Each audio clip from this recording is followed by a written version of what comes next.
Eternidade. Mal sou capaz de sentir. Realmente é tudo diferente diante da luz da eternidade? Qual é a consequência disso para a minha vida, para os meus atos, para os meus relacionamentos, para a minha personalidade?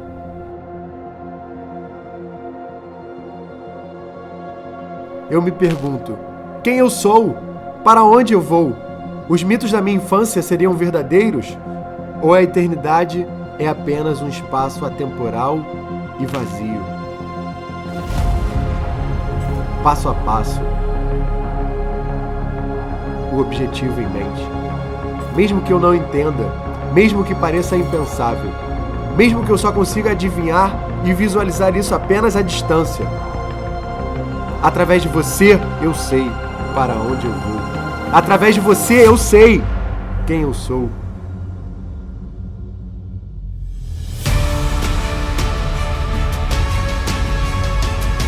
Através de você, eu sei.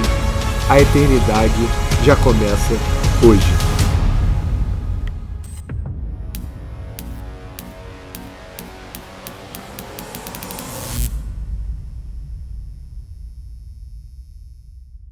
Boa noite, galera. Tudo bem? Que loucura, né? Mas vamos lá. Bem, eu fiquei com o tema Eu Sou Amado. E eu escolhi esse tema porque eu tenho vivido algo muito peculiar com isso, sabe? É um tema que é tão forte, mas ao mesmo tempo se tornou tão comum, sabe? Todo mundo sabe aqui João 3,16, certo? Todo mundo sabe de qual é salteado. Porque Deus amou o mundo de tal maneira que deu o seu Filho unigênito para que todo aquele que nele crê não pereça, mas tenha vida eterna. Só que eu percebi que eu sabia, mas eu não sentia aquilo de verdade. E em uma experiência, um tempo atrás na minha vida, eu estava num momento que eu precisava trazer à minha memória alguns sentimentos, algumas experiências que eu havia vivido na minha infância ou adolescência. Momentos que eu me senti amada, feliz, etc. E em um dado momento onde eu tinha que trazer à minha memória quando eu me senti protegida. E eu tenho um pai, que eu tenho um ótimo relacionamento com ele, mas ele trabalhava muito e ele foi um pouco ausente. E naquele momento eu não lembrei de nada, nenhum momento de proteção, e aquilo me frustrou. Só que de forma tão instantânea, eu lembrei da proteção e do amor de Deus. Deus trouxe à minha memória tantas e tantas vezes que Ele me livrou de acidente de carro, de assalto, de tantas outras coisas que eu poderia ficar a noite inteira aqui falando. Isso, coisas que eu percebi, que eu tenho certeza que tem coisas que eu nem vi. Então eu percebi como nós, que somos terrenos, somos falhos. E o meu pai, ele tem um amor tão grande por mim. E a palavra de Deus diz que se vocês que são maus, se o seu filho te pedir algo, se te pedir pão, você não vai dar uma cobra para ele, você vai dar algo bom. Então, se o seu pai que é falho te dá algo bom, imagina Deus que está no céu. E logo, isso me levou a pensar, e quem não tem um pai? Quem não teve uma experiência muito boa? Quem nem conheceu o seu pai? Essa semana eu encontrei com uma amiga, ela foi mãe em abril, e ela estava tão mudada, e ela falava, Amanda, é um amor que antes eu não conseguia sentir, e agora eu sinto. E eu comecei a fazer essa analogia com o amor de Deus, e a palavra de Deus é tão perfeita que Ele diz que ainda uma mãe que esqueça do seu filho, esqueça do fruto do seu ventre, todavia Ele jamais vai se esquecer da gente. E isso me renovou mais uma vez.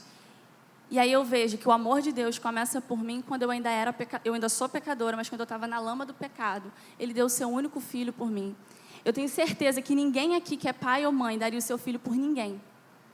E Ele me chama para sentar à sua mesa, tomar do seu cálice e me dar uma esperança de uma vida eterna. Tem uma música que eu gosto muito que ela fala: que amor é esse? Que amor é esse?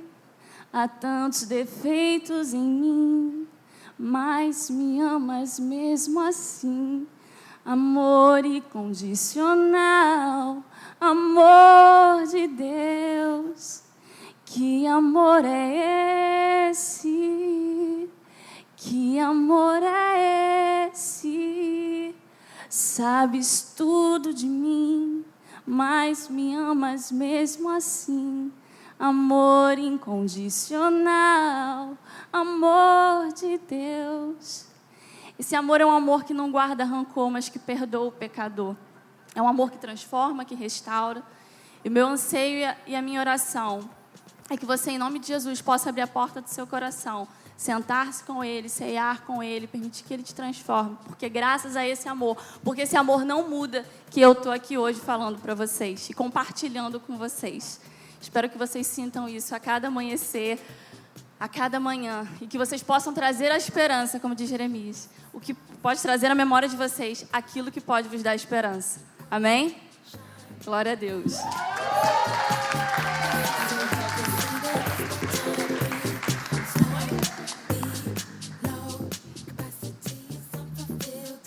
Tá, foi muito desafiador o tema que vocês me deram. O tema que me deram foi Sou Pecador. Aí eu fui pesquisar um pouco sobre realmente a definição de pecado. O pecado é qualquer ato, sentimento ou pensamento que vai contra os padrões de Deus. Nos idiomas originais da Bíblia, as palavras traduzidas pecado significa errar um alvo. Por exemplo, no Israel antigo, um grupo de soldados, eles eram tão experientes em arremesso que eles atiravam sem errar. Ou numa tradução literal, sem pecar. Então, a gente pode dizer que pecar é errar o alvo dos padrões perfeitos de Deus. O pecado original entrou quando Adão e Eva desobedeceram a Deus comendo da árvore do fruto da árvore do conhecimento do bem e do mal. Eles obedeceram a própria vontade deles ao invés de obedecer à vontade de Deus. E por este ato de desobediência, a natureza humana foi corrompida e eles receberam uma natureza pecaminosa. O pecado da carne, todos os descendentes de Adão e Eva herdaram o pecado da carne. Não a culpa, mas uma tendência ou inclinação a seguir a nossa própria vontade. A Bíblia usa muito palavras para descrever essa inclinação. O pecado na carne, o corpo do pecado, a lei do pecado, enfim. Em Romanos 7,18, Paulo escreve: pois eu sei que em mim, isto é, na minha carne, nada de bom habita. Aqui ele descreve essa tendência ao pecado que todos nós herdamos. O pecado tanto pode significar, como eu disse, as ações da nossa natureza ou que a gente herdou. A Bíblia diz que fazemos coisas que são pecado e que o pecado é uma parte de nós, como uma doença crônica. Temos tendência a pecar, mas isso não significa que não somos culpados. Cada pessoa pode escolher pecar ou não pecar. Mas como eu evito o pecado? Aceitando Jesus como nosso único Senhor e Salvador. Jesus morreu na cruz para pagar o preço que eu deveria pagar pelos meus pecados. Quando eu reconheço os meus pecados, peço perdão e aceito Jesus como meu único e suficiente Salvador, os meus pecados são apagados.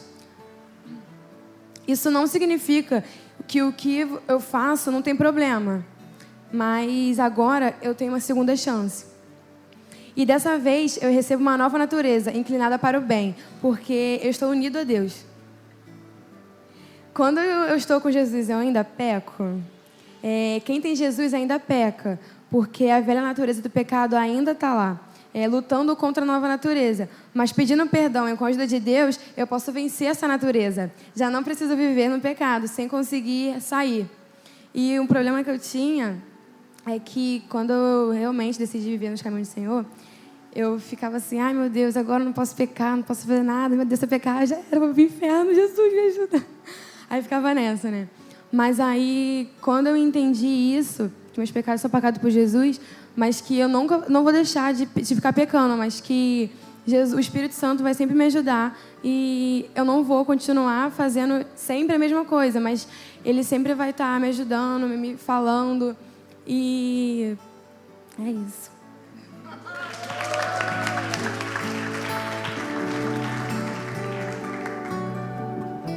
Muito boa noite. Eu vou falar sobre um tema que provavelmente você já ouviu na sua vida, na sua caminhada cristã. E se você nunca ouviu, na verdade, se você nunca foi na igreja, você já ouviu esse tema, que é a morte de Jesus. Jesus morreu pela gente. Tem um texto em Lucas 23, de 39 ao 43, que fala assim: um dos criminosos, dependurado ao lado dele, zombava: então você é Cristo? Salve-se a si mesmo e a nós também. Mas o outro criminoso repreendeu: você não teme a Deus, nem mesmo ao ser condenado à morte? Nós merecemos morrer por nossos crimes, mas este homem não cometeu mal algum. Então ele disse: Jesus, lembre-se de mim quando vier do seu reino. E Jesus lhe respondeu: eu lhe asseguro que hoje você estará comigo no paraíso. Tinham 2 criminosos ao lado de Jesus naquela cruz. Era Jesus e mais 2 crucificados. Os 2 criminosos estavam ali, prontos para morrer, junto com Jesus. Um deles zombava, assim como toda a multidão estava zombando. Ele zombava Deus de uma forma que ele não acreditava no que Deus podia fazer ali. Mas o outro, que também estava morrendo, que também estava pagando pelos seus crimes, virou e falou: Deus, eu sei das tuas boas obras, eu sei o que você fez, eu sei que você não fez mal algum aqui. Por favor, aceite o meu perdão. Nesse momento, ele aceitou o perdão e Jesus falou que ele ia com ele para o paraíso. E cara, olha que louco, Jesus morreu para a gente numa cruz. O cara morreu numa cruz para te livrar dos seus pecados, para me livrar dos meus pecados. Não quer dizer que a gente não é mais pecador, mas ele morreu para te dar liberdade do pecado, para você poder escolher seguir a ele. Tem uma outra passagem em 1 Pedro 1, de 19, 22 e 23, que fala assim: mas com o sangue precioso de Cristo, o Cordeiro de Deus, sem pecado nem mancha. Uma vez que vocês foram purificados de seus pecados, quando obedecerem à verdade, tenham como alvo agora o amor fraternal sem fingimento. Amem uns aos outros sinceramente de todo o coração, pois nasceram de novo, não para uma vida que pode ser destruída, mas para uma vida que durará para sempre, porque vem da eterna e viva palavra. Cara, Jesus morreu numa cruz para te dar vida eterna. Ele não morreu numa cruz para simplesmente você ficar aqui para sempre. Não, para você ter vida eterna, para você ir morar com Ele no paraíso. Através da morte de Jesus, a gente entende o que é a cruz, o que aquela cruz significa para a nossa vida. Você como cristão ou não cristão, ou você que nunca ouviu o Evangelho, aquela cruz significa isso. E cara, nessa vida de Jesus que ele entregou naquela cruz, a gente se torna nova criatura. Nova criatura como? Eu sou salvo, eu sou limpo dos meus pecados, e a partir de agora eu não vivo para mim, para o meu eu vivo para Deus. Eu vivo para aquele que criou todas essas coisas e para aquele que me ama. E qual é a consequência disso? Jesus morreu para você ter uma vida eterna. Assim como fala essa série que a gente está vivendo, é a eternidade. Ele não morreu para que a gente, como eu tinha falado antes, ficasse aqui, vivendo aqui. Ele morreu para que a gente um dia chegasse no céu e vivesse a eternidade com Ele, vivesse sem dor, sem sofrimento. Ele enviou o seu único filho para salvar a gente de todo esse pecado. Ele enviou o seu único filho por amor a essa humanidade que trocou Ele algumas vezes. Por amor a eu e você, pecadores, que a gente não tinha nada para oferecer. E através dessa cruz, que a gente seja novo de novo. Que a gente se faça novo de novo. Que a gente entenda que a mensagem da cruz dele é muito maior do que só a nossa vida. Amém?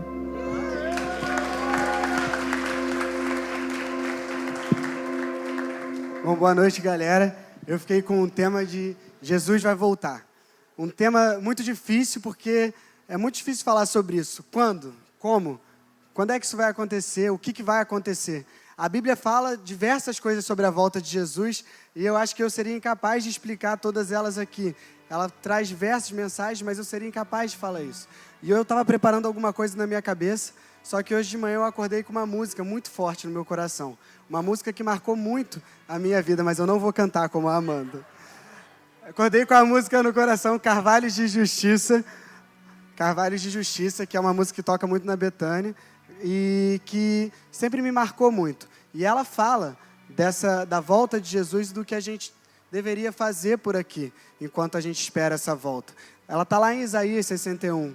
E uma coisa sempre chamou muito a minha atenção, que foi uma parte que falava do dia da vingança do nosso Deus. Eu sempre fiquei horrorizado com essa parte dessa música e sempre não entendia como é que vingança, como é que essa palavra pode vir de Deus, como é que Deus pode ter um sentimento tão horrível desse. E eu não conseguia entender que vingança que era essa. E ontem eu estava com os meus amigos voltando da praia e a gente estava conversando sobre as coisas que as pessoas fazem em nome de Deus.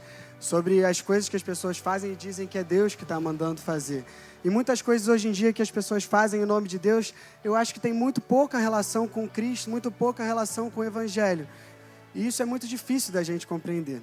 Eu poderia dar alguns exemplos aqui, mas o importante dessa reflexão para mim foi que quando eu pensei na vingança de Deus, Deus me falou que a vingança dele não tem nenhuma relação com esse sentimento mesquinho e desonesto que mora no coração do homem. A vingança de Deus, ela tem relação com o sentimento, uma ideia de justiça de Deus que a gente é incapaz de alcançar. E o homem, e até a igreja como instituição, fez barbaridades ao longo da história em nome de Deus, porque ele não entende que a nossa luta aqui não é uma luta contra as coisas desse mundo, não é uma luta contra as coisas terrenas. Ele não entende isso. A justiça de Deus, a vingança de Deus, ela tem relação com as coisas espirituais. Então, quando a gente fala na vingança de Deus, a gente fala no banimento de tudo que há de ruim nesse mundo. A vingança de Deus vem para tirar totalmente o pecado desse mundo. E é essa vingança que ele está falando. É esse sentimento que ele está falando. E enquanto a gente está aqui, a gente tem que orar e vigiar para que a gente possa se parecer cada dia mais com Cristo. Para que a gente possa ter cada vez mais fé e um espírito de união como igreja. A gente precisa edificar uns aos outros enquanto a gente está aqui e espera esse dia da volta de Jesus. É isso que a gente precisa fazer até lá. É isso que Isaías diz lá naquele capítulo 61. Por isso, porque o dia da vingança do nosso Deus, o dia da volta de Jesus, é o dia onde o fraco vai ser consolado. É o dia onde não vai haver mais choro. É o dia em que tudo vai ser restaurado, em que vestes de louvor vão estar presentes ao invés de um espírito angustiado. Esse é o dia da vingança do meu Deus. Esse é o dia que eu espero. E esse é o dia da vingança do meu Deus, porque Ele é um Deus que vive. Porque além dele ter morrido naquela cruz, Ele ressuscitou. Ele ressuscitou para ser a maior prova de que Ele um dia ia voltar. Porque a gente ainda procura Ele entre os que estão mortos? Porque procura aquele que vive entre os que estão mortos? Por que lutar contra as coisas desse mundo se a nossa batalha é espiritual? Que a gente possa saber que essa ressurreição de Cristo é a maior prova de que Ele vai voltar. E no dia que Ele voltar, essa batalha vai estar vencida. Muito obrigado, gente.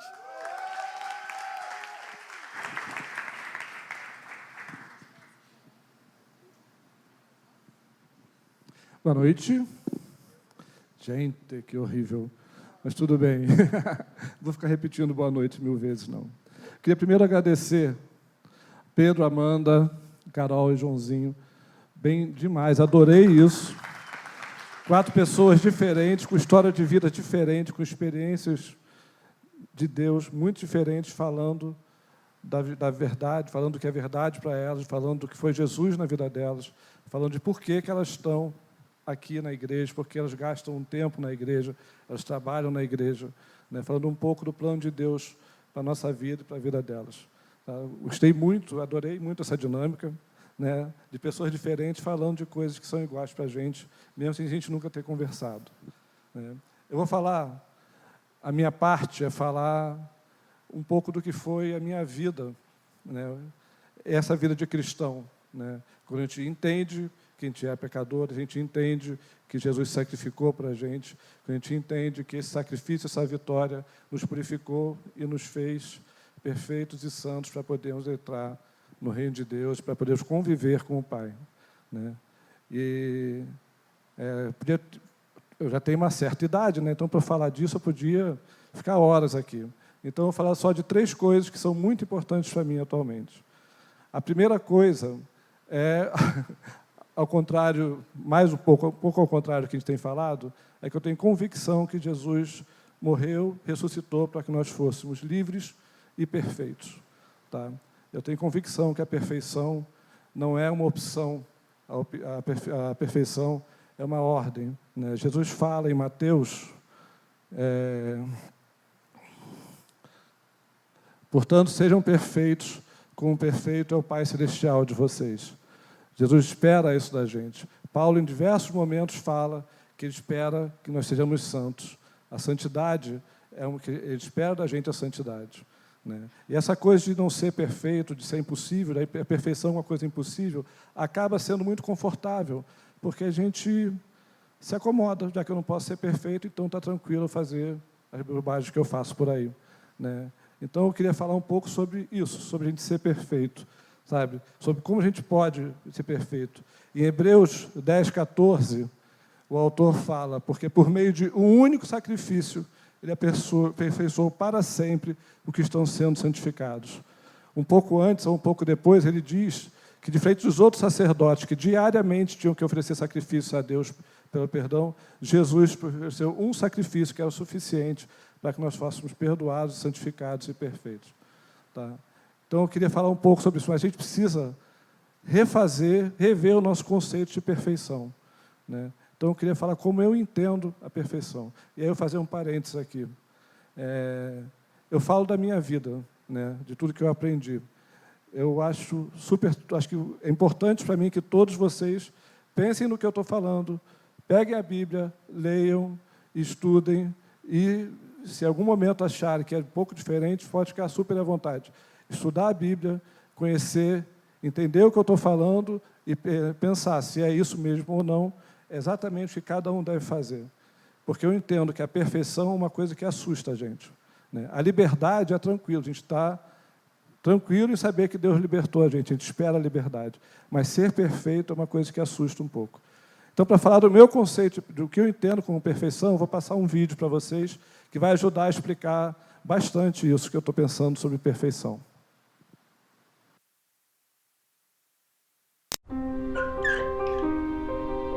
Давай пошли.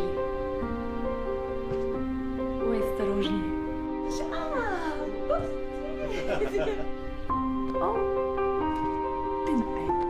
Nochmal, Schätzchen.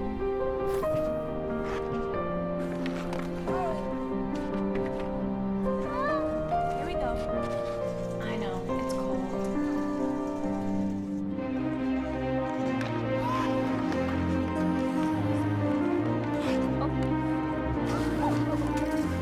Nice shot, buddy.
Então, eu separei 3 fotos desse vídeo.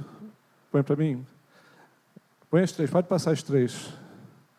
São 3 momentos diferentes do vídeo, né? Na verdade, são 3 momentos diferentes da vida dessas pessoas, desses atletas, né, até que elas chegassem onde elas queriam. A gente tem como padrão, e eu fico pensando, qual desses 3 momentos elas são mais próximas da perfeição? Esse momento, essa criança que está machucada, está longe da perfeição, ou alguém tem coragem de dizer que esse bebezinho de cara na neve não é perfeita, né? Só ela é perfeita. A gente só encara a perfeição como um padrão final de gestos e comportamentos, né? E tudo que acontece até ali não é perfeito. Por que uma criança, quando está aprendendo a andar, não é perfeita? Por que toda vez que ela cai, a gente encara aquilo como não sendo uma perfeição? Por que aquela menina que está machucada, chorando porque ela tentou fazer e caiu, ela não é perfeita? Por que só é perfeita a atleta com gestos simétricos, tecnicamente bem elaborados, seguindo um padrão de movimento que foi determinado para ela? Por que o nosso padrão de perfeição, na verdade, nos aprisiona em vez de nos libertar? Por que a gente não pode ser perfeito do jeito que a gente é? Por que a gente não pode ser perfeito segundo a nossa história? Por que a gente não pode ser perfeito simplesmente porque Jesus nos fez perfeito? Porque Jesus morreu para que fôssemos perfeitos, porque Jesus se sacrificou para que fôssemos perfeitos e santos. Por que isso não é possível? Por que a perfeição é finita, se a eternidade é infinita? Por que a perfeição não é um processo que não acaba? É um processo que começa quando a gente é criança, que a gente está aprendendo a andar, a gente vai crescendo, a gente vai tentando mais, vai aprendendo mais, isso não acaba, porque a eternidade não acaba. Imagina se no meio da eternidade você encontra a perfeição, você vai fazer o quê depois? Eu fico desesperado pensando no meio da eternidade, que é uma maluquice, que na eternidade não tem meio, né? Mas fico desesperado, se no meio da eternidade for perfeito, eu faço o quê o resto da eternidade? A eternidade é um momento infinito de crescimento e perfeito. A caminhada é perfeita, porque a caminhada é com Jesus ao nosso lado. Jesus pediu que o Espírito Santo, o Pai mandasse o Espírito Santo para que a gente estivesse com a gente, fazendo perfeito a nossa caminhada, desde que a gente se entregue a Ele, desde que a gente esteja com Ele o tempo inteiro dessa caminhada. Então, a primeira coisa que eu queria falar para vocês é que a gente precisa aprender a glorificar Jesus na nossa perfeição. Glorificar Jesus com a perfeição que a gente tem, que é fruto do sacrifício da vitória dele. Porque o nosso pecado não glorifica Jesus. Jesus não tem nada a ver com o nosso pecado, mas Jesus tem tudo a ver com a nossa perfeição. E que a gente aprenda a ser perfeito e encarar isso com humildade. Tá? Por mais que pareça esquisito, né, é a humildade que nos faz perfeito. A gente deve ter orgulho de dizer que somos perfeitos por causa de Jesus. Né? E isso é uma coisa muito importante. Porque aí vem a segunda coisa que eu queria falar para vocês. No vídeo, aquelas crianças e adolescentes, eles caem o tempo inteiro. Mas toda vez que eles caem, tem um olhar carinhoso, uma mão para ajudar a levantar, tem uma palavra para encorajar e tem alguma coisa para ensinar, para eles se levantarem e tentarem de novo e cair de novo. A queda faz parte da caminhada.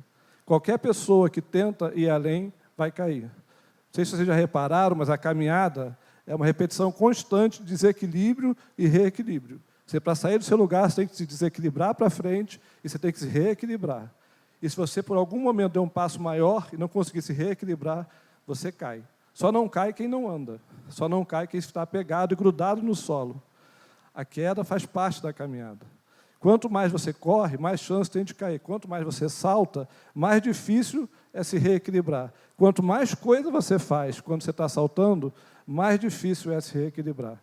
Isso faz parte. Isso não faz de você menos perfeito. Porque quando você cai, Jesus não te olha, aquele olhar que a gente faz às vezes, o seu ruim nem consegue fazer as coisas direito e cai toda hora. Jesus não faz isso. Quando a gente cai, o Espírito Santo está do nosso lado, abençoando, com carinho, dando a mão para a gente se levantar, curando se for necessário, consolando se for necessário.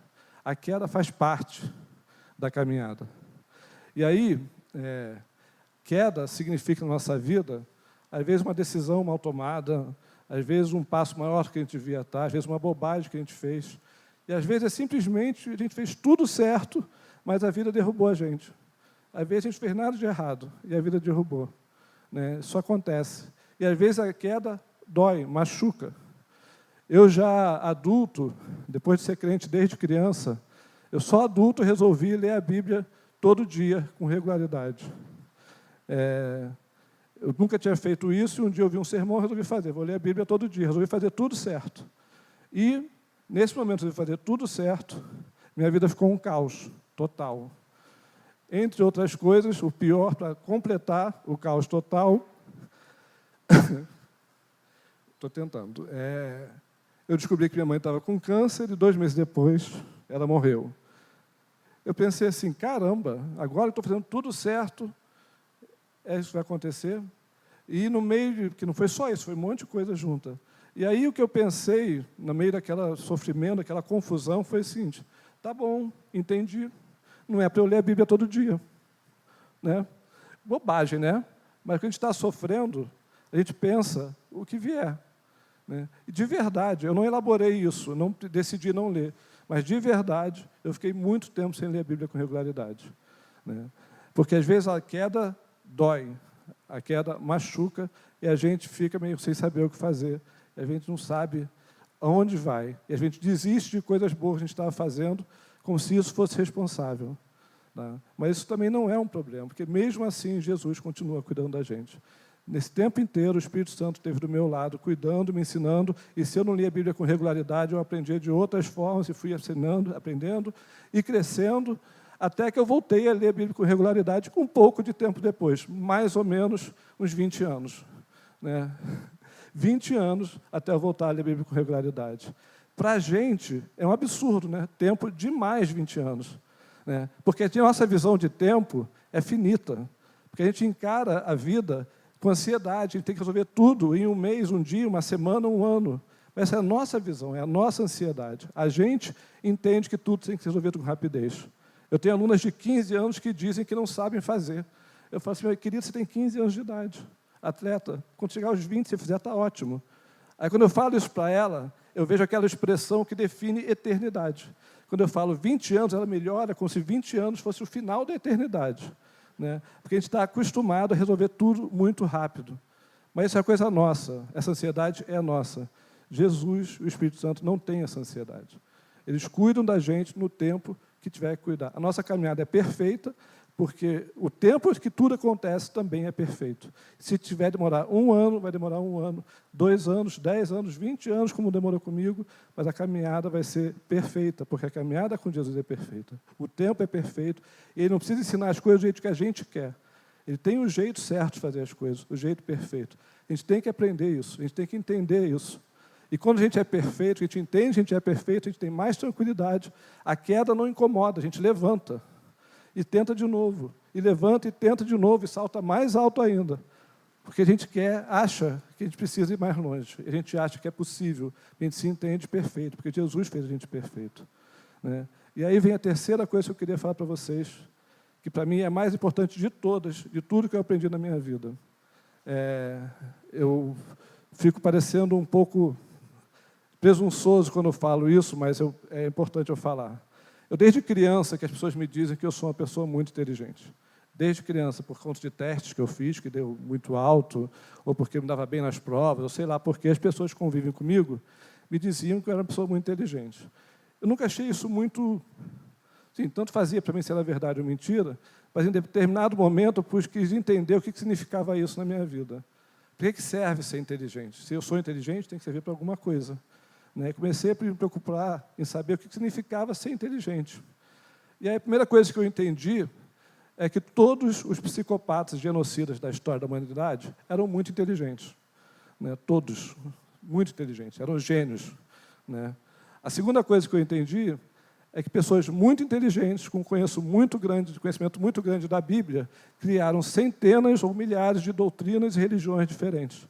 Todas bem fundamentadas, nenhuma crítica, todas muito bem fundamentadas.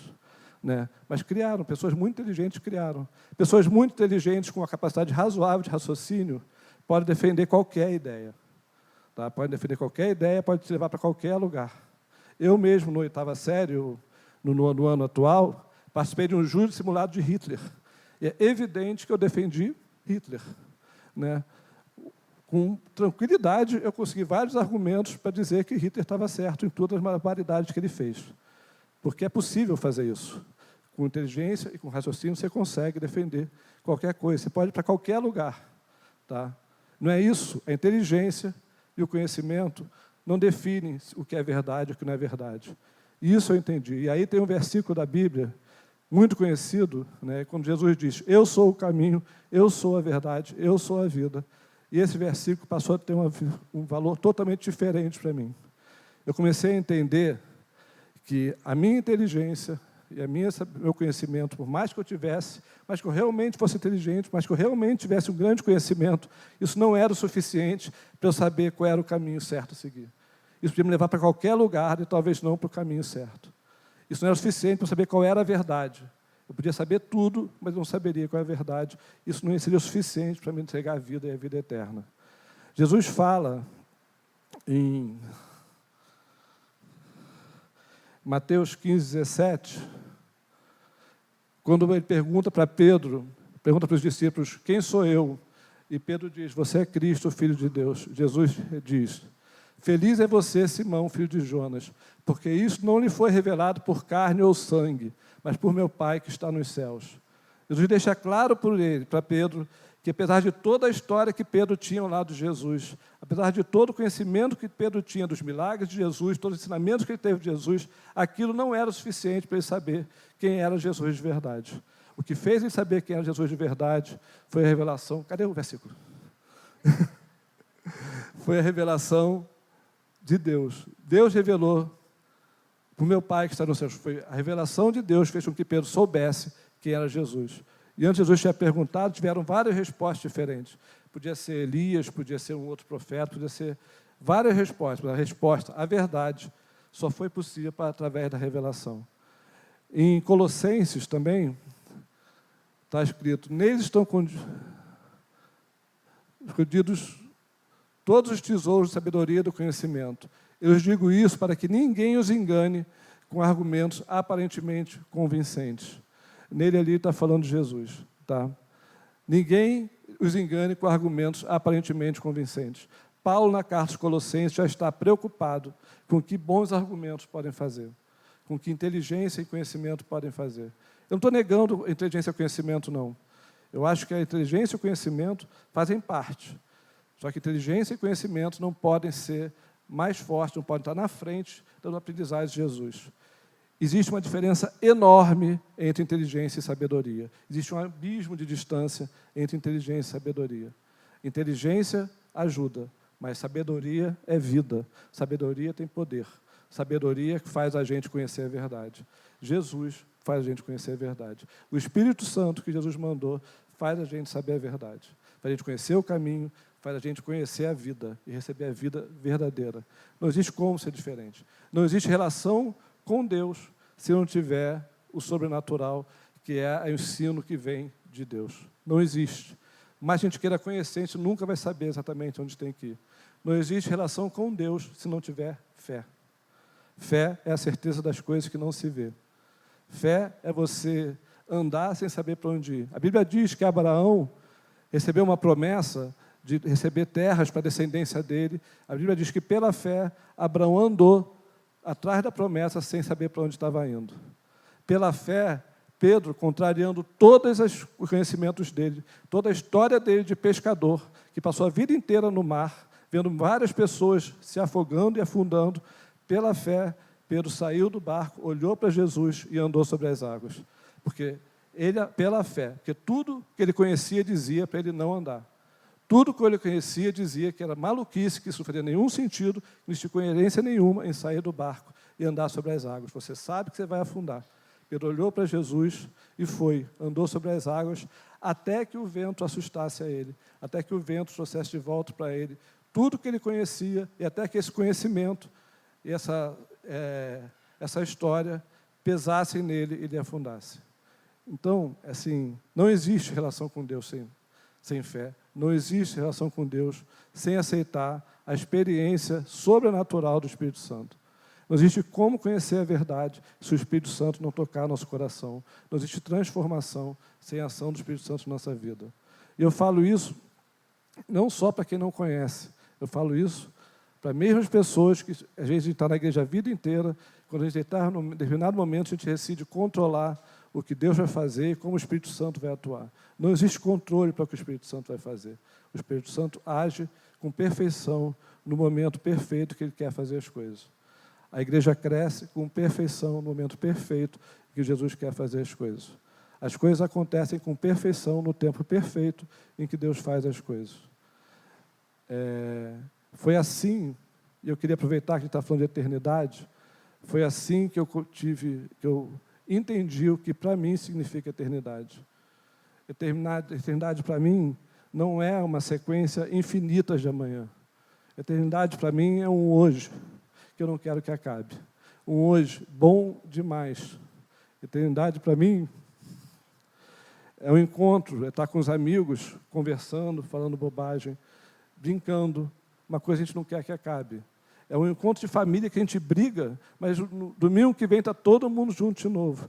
É um almoço com a pessoa que você ama. Eternidade, para mim, é estar domingo à noite numa igreja conversando com as pessoas que são importantes sobre as coisas que eu gosto. Para as coisas que fazem parte da minha vida. Para quem é do Niterói, eternidade, para mim, é aquele vídeo do aquecimento da final entre Niterói e NR, que Luan disse que queria morar naquele vídeo. Né? Porque é um momento de alegria, de amigos alegres. Né? Eternidade, para mim, não é uma coisa chata. Eternidade, para mim, é uma coisa alegre, boa, Tudo isso com a presença de Jesus, tudo isso com a presença do Pai, tudo isso com a maravilhosa paz que a gente tem. A gente tem que parar de achar que perfeição é uma coisa chata, porque isso fez com que as pessoas falassem a grande bobagem, uma das maiores bobagens, quer dizer que o inferno é mais divertido que o céu. Gente, isso é muita bobagem, porque as pessoas começaram a associar o céu com uma prisão e o inferno com liberdade, quando é o contrário. O inferno é opressão, o céu é liberdade. Mas porque a gente tem uma ideia de perfeição que aprisiona, e na verdade a perfeição liberta. A perfeição nos faz ser que nós somos. A perfeição nos faz crescer o tempo inteiro. A perfeição nos faz entender a vida. A perfeição nos faz querer saltar cada vez mais alto, porque a gente não tem medo de cair, porque a gente sabe que tem quem nos levante. A perfeição nos faz felizes. A gente precisa entender isso, sem medo.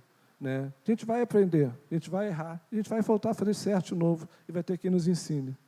O que a gente precisa é aceitar o Espírito Santo na nossa vida.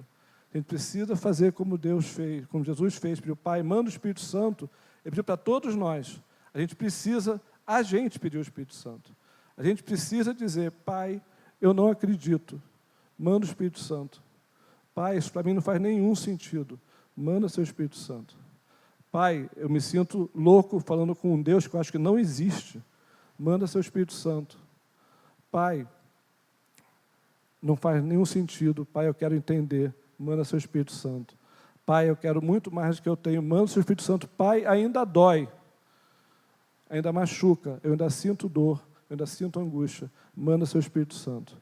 A gente precisa que o Espírito Santo entre na nossa vida, só isso vai fazer diferença.